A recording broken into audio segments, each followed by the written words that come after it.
예, 오늘 이제 말씀드릴 내용 중에 하나는 이제 금리 인하에 따른 우리의 향후 조치입니다. 어, 얼마 전에 이제 CPI 지수가 나왔습니다. CPI 지수가 예상치보다는 상회했습니다. 물론 이제 일반 CPI 같은 경우에는 동등했지만은 이 코어 CPI 자체는 상당히 이제 쇼크 수준으로 많이 올라왔습니다. 그럼에도 불구하고 나스닥이 오늘 어저께 급등을 했고요. 그 급등한 거와 같이 맞물려 가지고 국장도 반등을 했습니다. 금리에 대한 말씀을 제가 드려보면은 저는 이제 나스닥이 아니죠.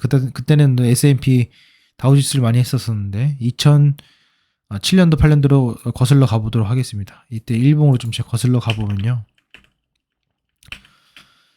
제가 이제 2006년도에 이제 주식을 시작을 했습니다. 그래서 2006년 시작을 해가지고 제가 이 시기를 아주 제가 뼈저리게 느끼고 있는데요. 제가 공부한 시기이기도 합니다. 그래서 공부를 시작한 시기가 2007년도 정도. 그리고 쭉 2008년도, 2009년도에서 2009년도, 8년도에 가장 많이 공부를 했던 것 같아요. 2011년도까지. 이때 제가 말씀드린 건 뭐냐면 이때 만병통치약으로 말했던 것이 뭐냐면 이제 금리 인하였습니다. 그래서 금리 인하를 선제적으로 대응을 해야 된다. 이거였거든요. 이거 여러분들 2007년도에 기사를 보시면 아시겠지만 이 내용이 있어요. 금리 인하를 선제적으로 대응해야 된다라는 것. 유동성 확대가 중요하다. 그게 곧 만병통치약이다. 이때도 이제 모기지 사태가 있었습니다. 그랬음에도 불구하고 요 시기, 특히 이제 2007년도에서 8년도가 되는 요 시기, 그러니까 즉 급락을 하기 직전이에요. 여기 보시면은 급락하기 직전 요 구간이거든요. 요 구간에서 어떤 일이 있었냐면은 미국이 금리를 계속해서 인하를 해야 된다. 유동성 확대를 해야 된다. 미리 선제 대응해야 된다. 그래서 2008년도는 어떻게 될 것이다. S&P 지수가 뭐 10%나 20% 정도 상승을 할 것이다. 이런 내용이 있었어요. 이거 좀 돌아가 보면요. 어떤 상황이었냐면 이런 상황이었습니다. 좀 더 잘 빼볼까요?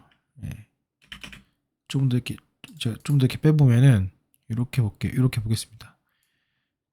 이렇게 보면은 이런 상황이었어요.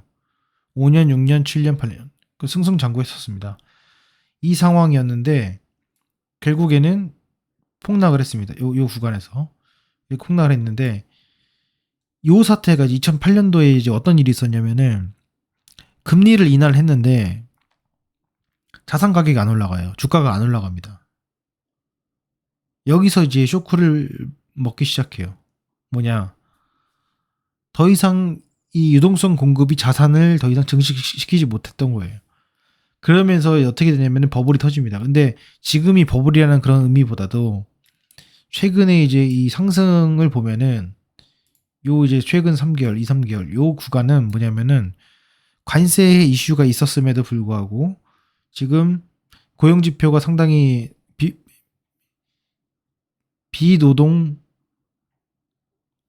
비농업 고용 지표죠. 비노동 고용 지표가 상당히 안 좋게 나왔음에도 불구하고 주가는 올라간 이 어떤 기대감으로 나오냐. 또 다른 유동성이다. 유동성 공급의 확대이다. 이런 내용이었어요. 그래서 첫 번째는 역사적으로 관세를 많이 매겼던 시기. 그때는 이제 플라자 협정 시기였죠. 그리고 그때는 제가 이제 그때 주식을 안 했기 때문에 제가 확실히 기억하는 거는 금리가 인하가 되면은 유동성이 공급되고 하는 건 좋은데 그건 초기의 어떤 대응이고요. 그 이후부터는 주가는 조정을 받는다. 제가 이제 다시 한번 기억했던 제가 20년 전 노트를 찾아서 봤습니다. 정확히 20년 전 아니죠. 15년 전 노트인데요. 그때 이제 뭐냐면은 제가 드리고 싶은 말씀은 앞으로 이제 금리 인하된 내용이 나올 거예요. 계속해서 금리 1% 이하로 더 낮춰야 된다. 이런 내용이 있습니다. 그렇죠? 근데 지금 한국은 어떻습니까? 금리를 낮춰도요. 대출을 받으려면 금리가 더 높아요. 왜 그러냐면은 대출을 더 풀 수가 없거든요. 그건 뭐 우리 대한민국의 사정이고요. 어차피 지금 금리가 만약에 인하가 된다라는 소식과 함께 주가가 급등을 하게 되면 제가 생각했을 땐 그때는 어떻게 보면은 중대한 단기 고점에 해당되지 않을까. 근데 많은 이들은 대부분의 이들은 금리 인하가 되면서 주가가 반등을 하게 되면은 지금이 기회다라고 해서 더 들어가는 경우가 있거든요. 근데 그게 아니라 비중을 줄여야 된다.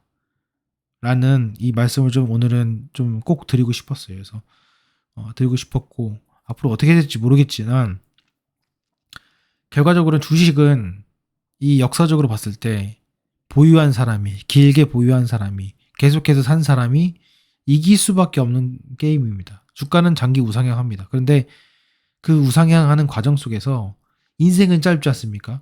내가 이 인생 20년 들고 있으면은 뭐 30살이 50살이 되고 지금 5, 60대는 이미 돈이 있어도 그게 즐겁지 않은 그런 나이가 된단 말이에요. 그렇게 되면은 그때 돈을 벌어가지고 어떤 의미가 있겠습니까? 내가 20년 기다릴 거 10년만 기다리고 10년만 기다리고 5년만 기다리고 그거에서 제가 투기를 하자는 이야기가 아니라 보유는 하고 있대. 우리가 큰 흐름으로 내가 고점은 알지 못하지만 비중을 줄일 땐 줄이고 비중을 늘든 늘려서 조금 더 내가 윤택한 삶을 살 수 있게 그 목표를 갖고 가는 거기 때문에 그렇게 좀 참고를 하시면서 투자를 해보시길 바라겠습니다. 금리 인상은 다시 한번 말씀을 드리지만은 제가 생각했을 때는 단기 고점이다. 이렇게 좀 정리를 해보도록 하겠습니다.